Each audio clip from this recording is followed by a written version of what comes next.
Dallas fans are tired of the Mavericks doing pretty well in free agency after teasing grand plans. I get that. We don't need to recite the free agents who spurned Dallas or the draft assets the Mavs forfeited to crack open cap space. Unwinding the Josh Richardson trade was painful, an admission of its failure. I liked that trade at the time for both teams. Richardson was the two-way wing to shore up Dallas's defense and provide secondary creation around Luka. Reggie Bullock is a 3-and-D wing. God, Wesley Matthews made me hate that phrase from here on out. 3-and-D. He's a 3-and-D player. But Zach Lowe seems to kind of like him. Reggie Bullock brings zero off the bounce juice, but he's fine on a 3-year, $30 million deal. Josh Richardson's slow release was an under-discussed problem in Dallas. Reggie Bullock has a quick release. Mavs brought back Hardaway on what should be a tradable contract. He's grown into a knockdown shooter who can pump and go and run some pick and roll. He's not a good defender, but he tries and has improved. I have been beating the Sterling Brown drum for years, writes Zach Lowe. He's 6'5", can guard 3 positions, and hit 42% from deep last year. That's likely a fluke. He was a league average three-point shooter before busting out in Houston. Not as reliable on D as you might think, given his size and versatility, but he has the outlines of a rotation reserve on a good team. None of this is as exciting as an alternate reality with Kyle Lowry next to Luka. Chasing Lowry created an internal belief the Mavs were one player away from title contention. That was an appropriate mindset. Luka is that good already. All right. Let's stop right there.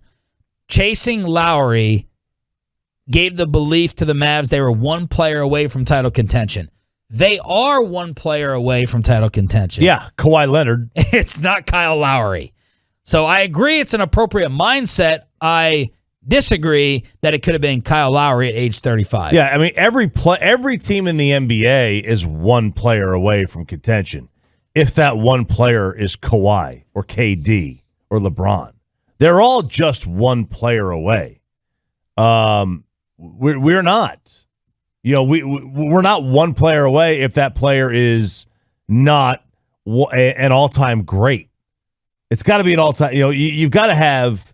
I mean, let's be fair. Well, we already have the all-time great, right? But you need 2 of them. Yeah. Let's be fair. Like the Mavs need, if they want to be a true NBA contender, another top 15 NBA player.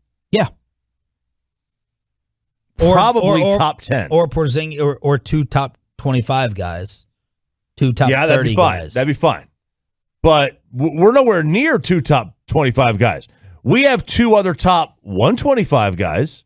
Like Tim Hardaway is probably in the top 125. Porzingis is probably somewhere. Where do you think he is? 50 to 75, somewhere in there? I mean, look, he averaged 20 a night. Yeah. I mean, 20 a night's nothing to sneeze at.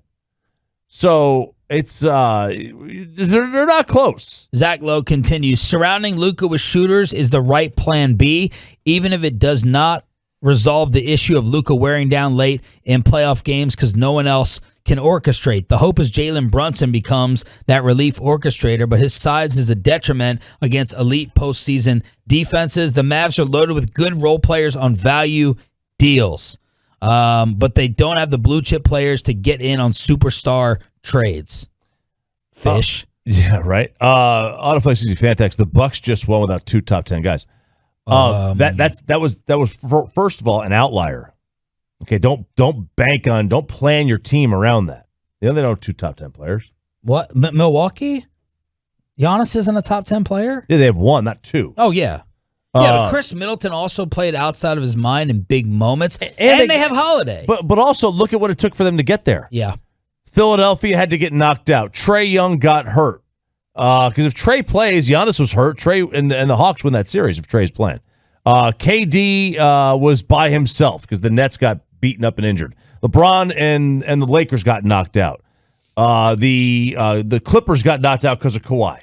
You know, if the Nets don't get hurt, they win the finals. Right. So don't let the end justify that the Bucks did it the right way. Yeah. We've had Milwaukee, us, and the Pistons. And the Pistons in 30 years. In 30 years, be the teams that won it without a rock star number 2. That's it.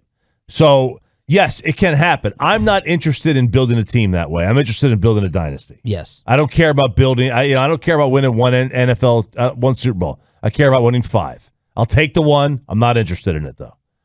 So that's how you got to look at it. All right, more from Zach Lowe while he finishes up winners, losers of the NBA offseason. Dallas still has semi-reasonable pathways to Goran Dragic, though they are surely wary of surrounding more picks after forking over 2 in the Porzingis deal, and that's what this boils down to. Mavs have a hard ceiling as long as the gap between their best and second-best players is gargantuan. Porzingis can shrink that gap by finding his groove again on defense and playing more center. The Mavs can shrink it by trading Porzingis for someone better, but they won't manage that unless Porzingis rounds back into form. They made their bed by punting on the first round of the draft for years. They've done well in the second and excel with undrafted free agents, then dealing the remaining equity for KP. They have reprioritized the draft over the past 2 seasons. Results are TBD. Mavs are in a bit of a holding pattern around Doncic, but they will be a dangerous playoff team and are doing well on the fringes. While in that holding pattern, that is the only way to break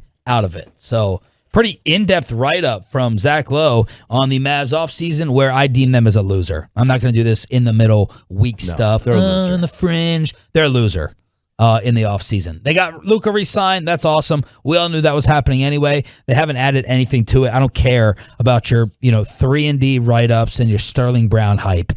No thanks. Now, look, I mean, they are a loser from the standpoint that they didn't get better. Yes. But they didn't get worse.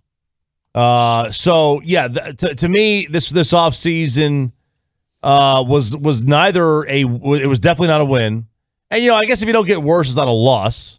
But and that's why I put him in the middle. He put him in the middle there. Yeah, it was just I would put it in the disappointing category. It's just another year. Anytime they don't improve around Luka, to me, I'm going to label them a loser. Because that'll be the reason that you lose him, and he gets up out of here. Well, look, you just got to say they are going to lose him, and I've resigned myself to that fact. I don't even get upset anymore.